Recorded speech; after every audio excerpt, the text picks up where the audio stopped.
할렐루야. 자, 이렇게 또 금요일 이 저녁 시간에 나오신 저와 여러분들을 환영하며 축복합니다.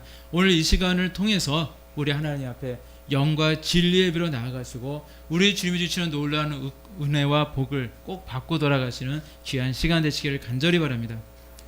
자, 한국에 요즘 외국인들이 굉장히 많이 옵니다. 그런데 그 한국에 온 외국 사람들이 이제 한국어와 한국의 이 문화를 공부하면서 처음에 가장 많이 헷갈려 하는 것 중에 하나가 무엇이냐면요, 호칭 문제라고 그래요.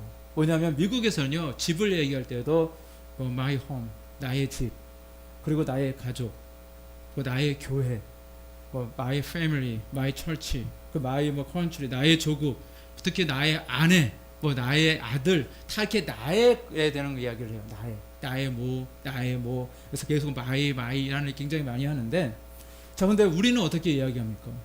우리는요, 항상 우리 집, 우리 가족, 우리 교회, 그리고 우리 조국, 특히 아내 같은 경우에 우리는 우리 아내 그러거든요. 우리 아내. 그런데 외국사 입장에서는 내 아내한테 무슨 우리 아내야? 이렇게. 그리고 우리 아들. 이렇게 문화가 많이 다르다는 거예요. 그래서 평소에 나라고 하는 개념이 강한 이 미국식 사고방식에서는요, 우리라고 하는 한국식 사고방식은 굉장히 낯설다고 합니다. 그래서 외국 사람들은요, 언제 나라고 해야 될지, 언제 우리라고 해야 될지를 많이 헷갈려 한다고 합니다. 이처럼 우리 민족이요, 우리라는 칭호를 좋아하는 것은 우리 민족만의 가지고 있는 독특한 문화이기도 합니다. 그래서 개인보다는 공동체를 중요시 여기고요, 그리고 그런 뭔가 나보다는 우리 서로 이 가족과 공동체를 더 생각하는 우리 한국의 정서를 많이 느낄 수가 있습니다. 그래서 우리나라가 과거에 많은 사건들이 있었잖아요. 한 예로 1997년도에 터졌던 이제 IMF, 또 2007년도에 터졌던 그 태안반도 기름 유출 사건 같은 그런 큰 일이 닥쳤을 때, 특별히 이렇게 나라에 어려운 일이 닥치게 되어지면 누가 시키지 않아서도 국민들은요, 솔선수범해서 금모으기 운동도 했었고요. 그리고 시간만 나면은 저 서해안 바다에 가서 정말로 그 바다를, 그 갯벌을 살리겠다고 정말 열심히 그 땀방울 흘려서 흘렸던, 서로 똘똘 뭉쳤던 우리 민족의 민족성을 우리는 많이 느낄 수 있는 것 같습니다. 그래서 우리 민족은요, 늘 위기에 강했고요. 그리고 위기가 발생할 때마다 우리가 잘 되기 위해서 하나로 잘 뭉쳐왔던 것 같습니다. 이처럼 우리를 강조하는 이 민족성에는요, 바로 우리를 위해, 전체를 위해 나를 희생할 수 있는 그런 희생 정신도 있고요. 그리고 나보다 남을 생각할 수 있는 이타 정신도 사실 이곳에는 많이 들어 있습니다. 그래서 저는 이런 생각을 하게 되어집니다. 물론 제가 도립교회 목사로서 살아가고 있지만, 저만 잘 먹고 잘 사는 것이 아니라 우리 도립교회 속해 있는 저와 여러분들, 우리 도립교회 성도들 우리 모두가 다 하나님 앞에 정말로 귀하게 쓰임 받으시고요, 우리 모두가 다 하나님께 주시는 놀라운 복과 은혜를 누리시기를 간절히 바랍니다. 나 혼자 잘 되는 것은 별로인 것 같아요. 나 혼자 잘 되는 것은 별로인 것 같고요, 이왕이면 우리 모두가 다 잘 돼야 되잖아요. 우리 모두가 다 우리 주님 안에서 위인, 다 승리하시고요, 모두가 우리 주님 안에서 다 응답받으시고, 우리 모두가 다 함께 아름다운 비전을 이루어 가시기를 간절히 바랍니다. 자, 그러나 우리가 이 땅을 살아가면서 절대 등한시할 수 없는 것은 있습니다. 우리가 중요하죠. 전체가 중요하죠. 그런데 하지만 사실은 내 개인도 굉장히 중요하다는 사실입니다. 왜냐하면 내가 먼저 채워져 있지 않으면요, 사실 남을 돌아볼 만한 여유가 생기지 않습니다. 지금 당장 나는 한 끼 식사를 해결할 정말로 그럴 여력도 없는데 남을 위해서 봉사하고 섬기고 도와준다는 것은 사실 불가능해요. 뭔가 내가 기본적으로 어느 정도 뭔가 내 안이 채워져야 그래도 남을 생각할 수 있는 여력이 생기기 마련입니다.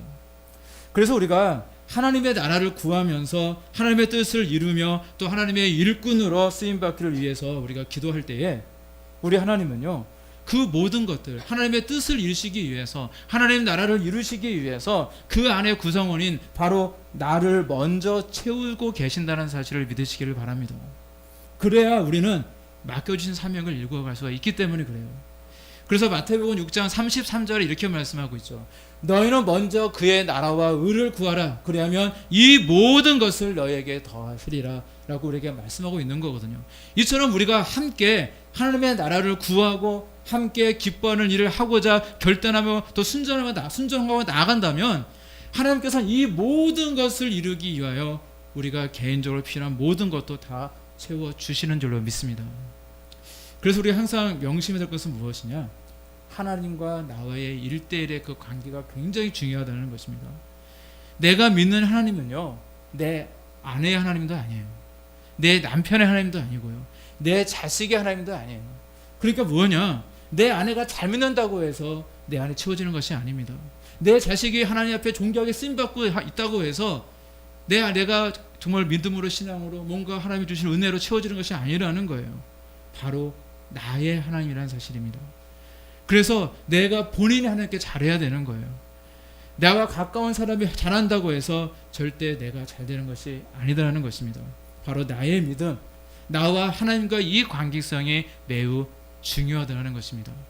자, 그래서 오늘 보시면 18절 말씀 보게 되어지니까 나의 힘이신 여호와여 내가 주를 사랑하나이다 라고 고백하고 있어요. 바로 나의 힘이신 하나님이시고요, 내가 주님을 사랑해야 된다는 겁니다.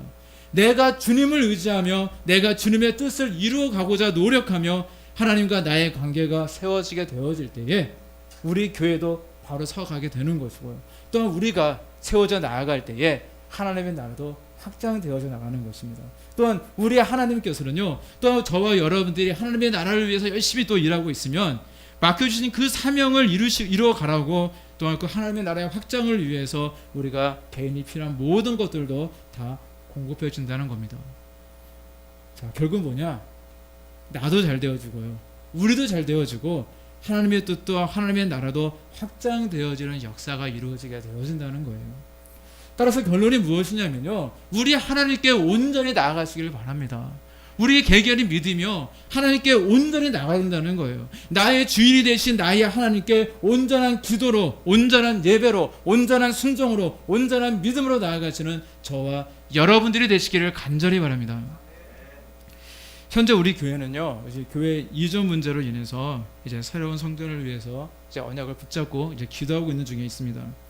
자, 그런데 생각해 보면요, 예전에도요, 우리가 교회를 매입하고 교회를 리모델링 공사를 하고 그 당시 화단도 꾸미고요, 십자가 종탑도 세우고요, 그리고 창고도 새로 꾸미고 교회 그 주방 시설이 없으니까 주방 자리 만들어서 지붕도 만들고 청소도 하고 교회를 열심히 꾸몄던 적이 있습니다. 그런데 지금 생각해 보면요, 그 당시에 우리 교회들이 좀 있었는데 그럼에도 불구하고 좀 구경꾼들이 참 많았던 것 같아요. 제 기억으로는 그렇습니다. 주의 종들은요, 사실 기술이 없잖아요. 맨날 이제 공부만 했지, 열심히 기도만 했지, 사실 어디서 기술을 배운 적이 없기 때문에 특별히 기술이 없어도 정말 머리에 하얗게 먼지를 뒤집어 써가면서 밤낮 열심히 공사하고 그랬었는데, 그 당시에 교인들도 많이 계셨어요. 그런데 정말 몇몇 분들은 이제 동참하신 분들 물론 계셨지만은 잠깐 와서 커피 한 잔을 사가 오든지 아니면 음료수를 사가 오든지 아니면 개인적으로 기도할 때 교회 공사 잘 되려고 열심히 기도하시든지 뭔가 그 수고한다고 그렇게 뭔가 이제 인사하고 가시는 분들, 그런 분들이 사실 동참하시는 분들이 사실 많이 없었던 것을 기억을 합니다. 그렇게 교인들 대부분이요, 그 교회에서 진행되어지고 있는 일에 동참하지 못하고 그냥 구경만 하시다가 주일에 딱 오시면요, 일주일 만에 교회를 딱 오시면은 이 바뀌어진 그 교회만 보셨던 그저 구경꾼에만 좀 머물러 있었던 그런 기억이 있거든요. 그래서 아마도 이런저런 이유로 뭔가 개인적인 인생에 문제가 생길 때에 다 교회를 다 떠나시게 됐던 거겠죠. 그런데 여러분, 이번에는 좀 달라야 될 줄 믿습니다. 이번에는 달라야 된다는 거예요. 그저 우리는요, 보기만 해서는 안 됩니다. 구경꾼만 돼서는 안 된다는 거예요. 동참해야 합니다. 도울의 비전이 나의 비전이고 도울에게 언약을 주신 우리 하나님이 바로 나의 하나님이라는 그런 고백이 저와 여러분들에게 있다면, 여러분 먼저 기도로 동참하시고요, 헌신으로 동참하시고 또 수고하신다는 말 한마디와 따뜻한 관심으로 우리 교회 사역에 동참하시기를 바랍니다. 도립교회가 부흥해서 올해 성전을 이전하게 되고 또 이제 교회가 더욱더 많이 부흥을 해서 하나님의 기뻐하시는 일도 정말 많이 행하게 되고 장사 뭐 70만 명이 넘는 그런 언약이 있잖아요. 그래서 교인들이 그렇게 많이 생기고 드디어 돌이 대 말씀 대 성전을 건축하고 부흥을 했다고 하더라도 단지 나는 그저 보기만 하고 있는 구경꾼이라면 사실 내겐 아무런 의미도 없는 것입니다. 교회 부흥은 사실 나랑 아무런 상관이 없는 것이 되어버려요. 바로 나의 교회, 나의 비전이 되어야 될 줄로 믿습니다. 우리에겐 바로 그것이 돼요. 도리 교회가 그냥 내 식구들이 다니는 교회, 나와는 상관없는, 나는 그냥 어떻게 잘 되라 그냥 구경하는 사람이지, 그게 아니라 이 도리 교회가 바로 나의 교회를, 또 나의 비전이고, 또 이 도리 교회 함께 일하시는 우리 하나님은 바로 나의 하나님이 되어야 될 줄로 믿습니다. 바로 이렇게 내 비전이다, 내 교회다라고 하는 그런 의식이 있어야 한다는 거예요. 세상에서는 그것을 가르쳐서 주인의식이라는 이야기를 합니다. 바로 이곳이 나의 교회이고 나의 비전과 언약이 있는 곳이고 바로 내가 하나님께 예배드리고 하나님의 주시는 놀라운 은혜와 축복을 받는 것이 바로 우리 도우리교회예요. 바로 나의 도우리교회라는 고백이 있을 때에 우리 교회가 부흥하면 내가 제일 먼저 기뻐하게 되는 거예요. 한 명의 성도가 전도되어서 변화되어질 때, 또 악한 영으로 고통받는 한 명의 영혼이 정말 악한 영이 떠나가고 온전한 모습 한 일꾼으로 변화되어질 때에 정말로 그 모습을 보면서 함께 기뻐하고 함께 박수치면서 함께 하나님께 감사할 수 있는 것입니다. 자, 근데 이것은요, 우리 하나님에 대한 저와 여러분들의 모습도 마찬가지입니다. 사실 성경에 어디를 보더라도요, 뭐 저 이제 지홍천 목사의 하나님이라는 얘기는 없어요, 사실은. 근데 비슷한 얘기는 있죠. 아브라함의 하나님, 이삭의 하나님, 야곱의 하나님, 뭐 엘리야의 하나님, 뭐 등등등, 뭐 다윗 사람도 계시겠고요. 이렇게 개인의 어떤 고백이 있는 그런 하나님에 대한 그런 고백들이 많이 있어요. 바로 그 당시 그 시절에 우리 하나님은요, 그 신앙의 선조들 한 사람 한 사람을 만나 주셨고 함께 동행하셨고 총독해 하셨던 바로 하나님이셨다라는 것입니다.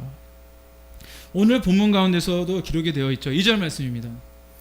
여호와는 나의 반석이시요 나의 요새시요 나를 건지시는 이시요 나의 하나님이시요 내가 그 안에 피할 바위시요 나의 방패시요 나의 구원의 뿌리시요 나의 산성이시로다. 바로 하나님은요, 나의 하나님이라는 것입니다. 바로 여기 있는 지홍천 목사의 하나님이고요, 바로 여기 계시는 저와 여러분들 각자 한 분 한 분의 하나님이시다라는 것입니다. 그래서 다윗의 고백만이 아니에요. 이 고백은 바로 우리의 고백입니다. 여호와는 나의 반석이시고 나의 요새시고 나를 건지시는 이시요 나의 하나님이시요 내가 그 안에 피할 바이시요 나의 방패시요 나의 구원의 뿌리시요 나의 산성이시로다. 이 고백이 늘 저와 여러분들의 입술 가운데 가득 넘쳐나시기를 간절히 바랍니다. 이처럼 나의 주인은 바로 하나님이신데 그 사실을 망각해 버릴 때에 그럴 때 문제가 생기더라는 것입니다. 만약요, 마귀가, 사단이 나의 주인인 줄 알고 내가 만일 마귀에게 굽신거린다면 어떻게 될까요? 마귀는요, 이게 웬 떡이냐 하면서 아마 자기 편한 대로 하고 싶은 대로 아마 나를 한번 실컷 이용해 먹다가 함께 지옥으로 끌고 가자고 할 거예요. 왜냐하면 마귀는 절대 나의 주인이 될 수 없기 때문입니다. 그래서 나를 진심으로 대하지 않아요. 단지 웬 떡이 하면서 나를 이용하려고 하는 존재가 마귀고요, 단지 주인인 척, 그런 척 가장만 할 뿐입니다.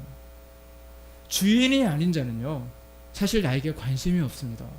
저를 통해서 내가 뭔가 콩고물에다 얻어먹을 게 있을까, 뭔가 저를 통해서 내가 이익을 받을 게 있을까, 뭔가를 뺏으려고만 하지 정말 잠시 나를 이용하려고 하는 그런 사기꾼에 지나지 않더라는 것입니다.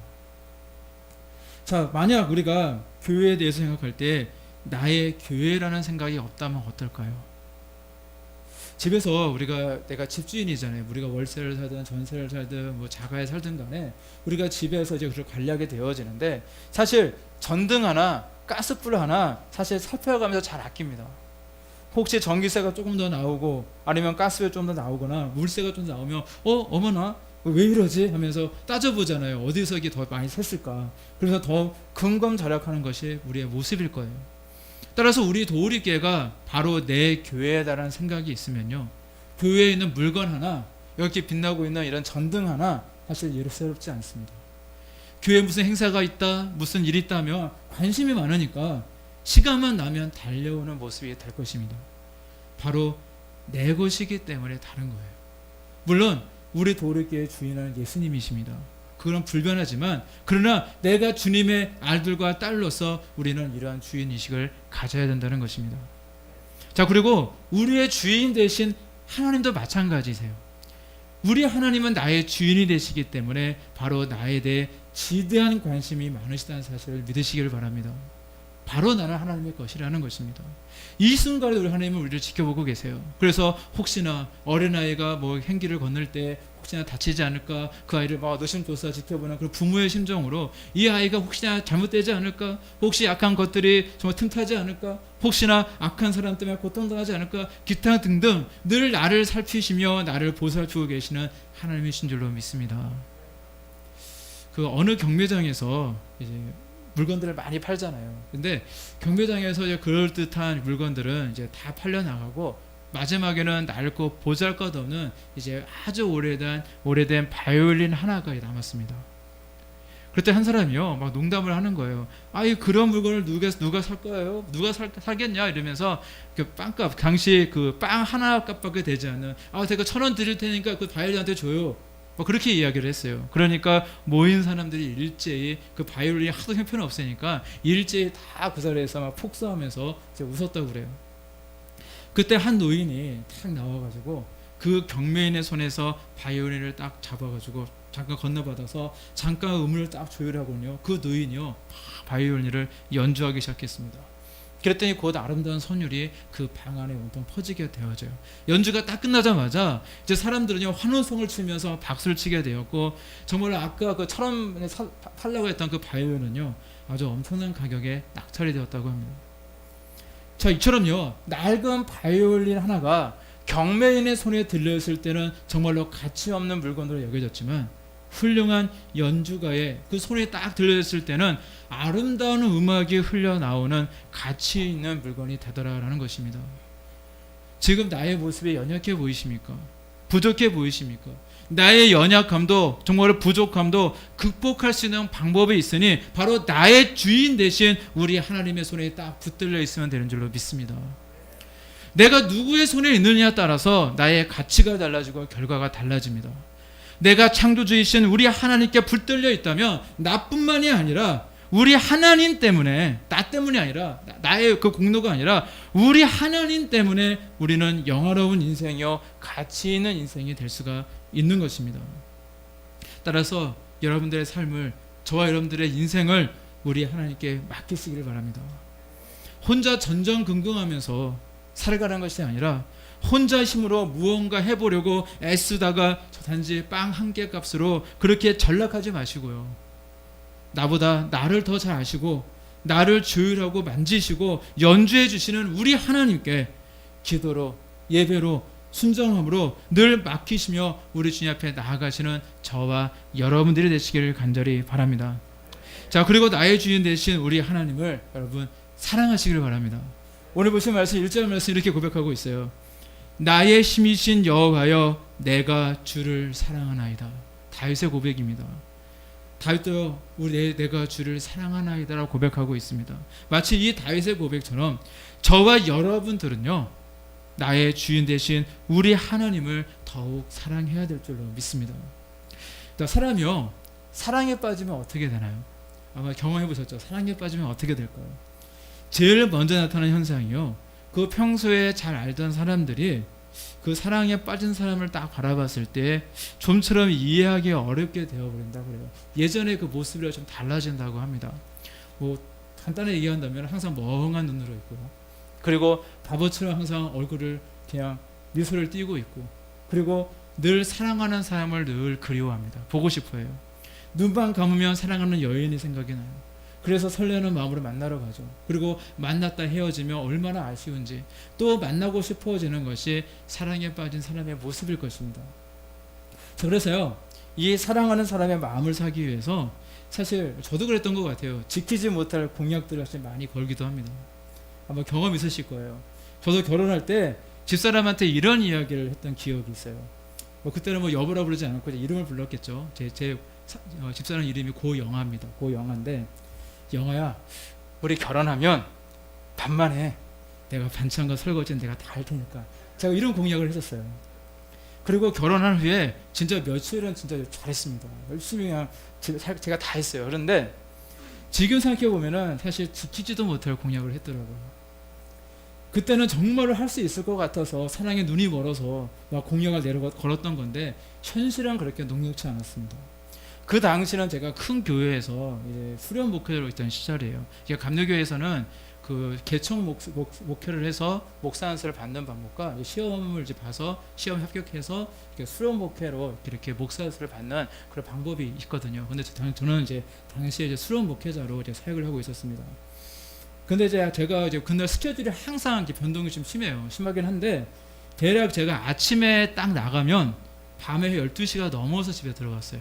저녁 때쯤에는 이제 아이들 학생들을 교회 프로그램으로 아이들을 이제 마치 과외처럼 가르치는 프로그램이 있어가지고 그 아이들을 다 가르치고 나서 또 아이들이 또 멀리 살아요, 되게. 그러니까 차량을 거의 1시간 정도 차례 운행을 해서 아이들 다 데려다 주고 그리고 나서 전 집으로 갔어요. 그러니까 보통 새벽 1시가 될 때도 있고, 그리고 그 다음날 또 새벽기도 갔다가 또 이제 그런 날은 이제 아침에 조금 이제 늦잠 자고 그 다음에 또 이제 밥 먹고 또 교회 가고 이런 식으로 계속 패턴이 이루어지다 보니까 사실 그렇게 제가 요리를 많이 할 수 있는 그런 여건도 사실 되지는 않았어요.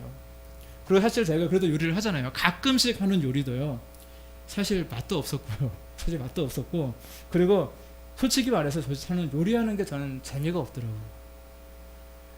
요리하는 것이 막 재밌어가지고 막 이렇게 요리를 막 즐겁게 하시는 분들도 많이 계시는데 저는 약간 적성이 안 맞는지 요리하는 게 사실 저는 재미가 없더라고요. 하지만 하려고 노력은 했습니다. 근데 오히려 저는 뭘 많이 했냐, 빨래 널고 쓰레기 버리고 집안에 보수할 거 있으면 그런 거 이제 공구를 가지고 보수하고 그런 것들을 제가 열심히 했던 것 같아요. 오히려 그게 저한테는 적성이 맞더라고요. 자, 그래서 제가 집사람에게 공약을 했던 반찬과 설거지 중에, 설거지는 나름 열심히 지키며 지금도 열심히, 어제도 설거지를 했으니까 하고 있지만은 반찬 만드는 일은 사실 잘 지키지 못하고 저는 살아왔습니다. 근데 이제 과거에 이제 그 국민일보에서 발표한 자료를 보니까 남성들이 결혼 전에 하는 거짓말 1위가 무엇인지 아세요? 거짓말 1위. 바로 저와 같은 모습이에요. 과거에 제가 내건 공약처럼 결혼하면 내가 다 할게. 이게 거짓말 1번이래요. 자, 그 다음에 거짓말이 뭐냐면 세상에서 당신이 제일 예쁘더라. 이게 두 번째 거짓말이고요. 세 번째는 나는 다른 여자랑 손도 한 번 못 잡아봤어. 이게 세 번째 거짓말이래요. 또 여자의 경우도 있습니다. 여성의 경우에도요. 결혼 전에 하는 거짓말로 전체 응답자 중 45%가 어떤 얘기를 했냐, 세상에서 당신이 가장 멋지더라 라고 말을 해서 그게 1위를 차지했다고 그러고요. 그 다음으로 나 화장 하나도 안 한 건데, 이 거짓말 많이 하셨을 거예요. 사실은 몰래 비비크림 잔뜩 발라놓고는 와서는 나 화장 하나도 안 한 건데 라는 그런 거짓말도 있고요. 그리고 집안이 너무 엄해서 일찍 들어가야 해요. 이것도 거짓말의 순위에 뽑혔다고 합니다. 자, 그리고 이제 여성들이 결혼한 뒤에 남편에게 한 거짓말 1위가 뭔지 아세요? 결혼한 이후에 아마 경험하신 분들 있을 거예요. 나 화 안 낼 테니까 솔직히 말해봐. 이게 1위를 찾았다고 그럽니다. 근데 그리고 화내죠. 얘기하면. 자, 그리고 두 번째가 뭐냐, 나 지금 다이어트 중이야. 오늘만 먹고 안 먹을 거야. 이게 두 번째 거짓말이었고요. 다음으로는 이런 것도 있었대요. 결혼 전에 날 따라다니는 남자들이 줄을 섰었어. 이것도 거짓말이었다고 합니다. 자, 그런데 왜 이렇게 연인들이 이러한 말도 안 되는 이야기를 할까요? 다른 거 없습니다. 이렇게 지키지도 못할 그런 공약을 내세우는 이유는요, 상대의 환심을 사고 상대의 마음에 들기 위해서가 아니겠습니까? 우리는 이렇게 사랑하는 사람이 있으면요, 상대의 그 환심을 사기 위해서 상대의 그 마음에 들고 싶어서 이러한 거짓말도 해가면서 공약도 해가면서 이토록 노력하며 살아갈지언데, 우리는 사실 우리 하나님의 마음에 들기 위해서 어떤 노력을 하고 계십니까? 저와 여러분들 모두 우리 하나님의 마음에 쏙 드시기를 바랍니다. 하나님이 기뻐하시는 저와 여러분들이 되시기를 간절히 바랍니다. 근데 우리 하나님은요, 우리의 속사람까지도 잘 아시기 때문에 우리가 거짓말로 우리 하나님을 속일 수는 없겠죠. 그러니 진실한 마음으로, 진실한 믿음으로 하나님 앞에 나아가시기를 바랍니다. 그리고 이러한 진실한 마음으로 우리 하나님 앞에, 하나님, 사랑합니다. 저는 하나님밖에 없습니다. 우리 하나님이 최고십니다. 이렇게 아름다운 고백들을 많이 하시는 저와 여러분들이 되시기를 간절히 바랍니다. 저 어떤 목사님의 이야기인데요. 그분이 이제 교회에서 이제 계셨는데 그 몇몇 집사님들이 모여서 이렇게 뭔가 이야기를 많이 나누고 계시더래요. 근데 뭐 듣고 싶어 들은 것이 아니라 이제 그 옆을 지나가다 보니까 어느 여자 집사님이 이 나쁜 놈, 이 못된 놈, 이 배신자 이러면서요 얼굴이 막 울그락불그락 하고 있더래요. 그래서 걱정이 되잖아요. 무슨 일이 생겼길래 저런가 싶어서 큰일 난 거 아닌가 싶어서 집사님한테 가가지고 집사님 무슨 일 있으세요? 라고 걱정스럽게 여쭤보니까 그 집사님이 이런 이야기를 합니다. 뭐냐면 전에 집사님의 친한 친구 한 분이 이제 외국에 가셨다고 오면서 그 화장품을요 고급 화장품 하나 사줬다는 거예요. 근데 너무 귀한 거고 비싼 거고 정말 그래서 너무 아깝더래요. 그래서 그 화장품을 바로 쓰지 못하고 화장대 옆에 케이스도 벗기지 않은 채 잘 모셔두고 이제 내가 쓰고 있는 화장품을 다 쓰면 이제 그때 써야겠다 싶어서 그렇게 잘 모셔뒀대요. 옆에다가 화장대 옆에다 놔뒀는데 어느 날 딱 집에 와봤는데 그 화장품이 안 보이는 겁니다. 그래서 남편에게 이야기를 해요. 남편한테 그거 치웠냐? 어디다 치웠냐 물어보니까 내가 왜 당신 화장품을 건드려? 이러면서 이제 발뺌을 하죠. 아니라고 얘기합니다. 그래서 그러고 나니까 아들이 이제 밖에서 들어오니까 아들한테 아들 혹시 엄마 화장대에 있던 화장품 못 봤어? 라고 물어보니까 그 아들이 하는 이야기가 엄마 그거 안 쓰잖아 하더래요. 그래서 그거 어딨냐? 어떻게 했냐 물어보니까 이렇게 얘기합니다. 엄마가 안 쓰는 것 같아서 여자친구한테 줬는데 그렇게 이야기를 하더래요. 그래서 이 여자 집사님이요 이 나쁜 놈, 이 못된 놈, 이 배신자 하고 있었던 거랍니다. 사랑에 빠지면 이렇게 된다는 거예요. 나이가 많던 적던 사랑에 빠지면요 사랑하는 사람에게 주고 싶어지는 겁니다. 뭐라도 갖다 주고 싶어요. 그것이 엄마 거든 그게 아빠 거든 그거 누구 거든 소용이 없습니다. 자기가 사랑하는 사람의 마음에만 들면 돼요. 마음만 사면 됩니다. 그것이 바로 사랑에 빠진 사람의 모습이지 않겠습니까? 그리고 그 마음이요 바로 우리를 사랑하시는 우리의 아버지 하나님의 마음이시다는 겁니다. 하나님은요 우리의 마음을 사고 싶어 하시고 우리에게 많은 것을 주고 싶어 하신다는 사실입니다. 하나도 아까워하지 않으시고 우리에게 부어주시는데 줄 때는요 흔들어 차고 넘치도록 주시는 분이 바로 우리의 아버지 하나님이신 줄로 믿습니다. 그리고 또 우리 하나님 아버지는요 우리의 사랑을 받기를 원하신다는 사실이에요. 과거 2000년 전에 사랑하는 사랑하는 제자인 베드로에게 성령의 권능을 부어주시고 수많은 양떼를 이렇게 맡기시기 전에 부활하신 우리 예수님은 베드로에게 찾아오셔서 이렇게 물어보십니다. 너는 나를 사랑하느냐? 무려 3번이나 물어보시잖아요. 그리고 사랑합니다 라고 고백하는 이 베드로의 고백을 들으시고 그에게 사명을 맡기셨습니다. 그리고 2000년이 지난 지금 우리 주님은 저와 여러분들에게도 동일하게 묻고 계신 줄로 믿습니다. 십자가에서 그 질고와 고통을 다 당하시고 죽기까지 나를 사랑하신 나의 하나님은 바로 여기에 계신 저와 여러분들의 묻고 계신 것입니다. 그리고 우리 주님 앞에 나오신 저와 여러분들, 우리 하나님 앞에 여러분들의 사랑의 고백을, 여러분들의 사랑을 우리 주님께 드리시기를 바랍니다. 그래서 여러분들의 믿음을 드리시고 여러분들의 시간을 드리시고 여러분들의 순종을 드리시기를 바랍니다. 저와 여러분들의 주인은 누구입니까? 바로 예수님이시잖아요. 우리 하나님이시잖아요. 늘 나의 주인 되시는 우리 하나님을 섬기며 우리 하나님께 정말 칭찬받는 삶, 승리하는 삶, 축복받는 삶, 응답받는 삶을 살아가시는 저와 여러분들이 되시기를 간절히 축원합니다. 기도하시겠습니다.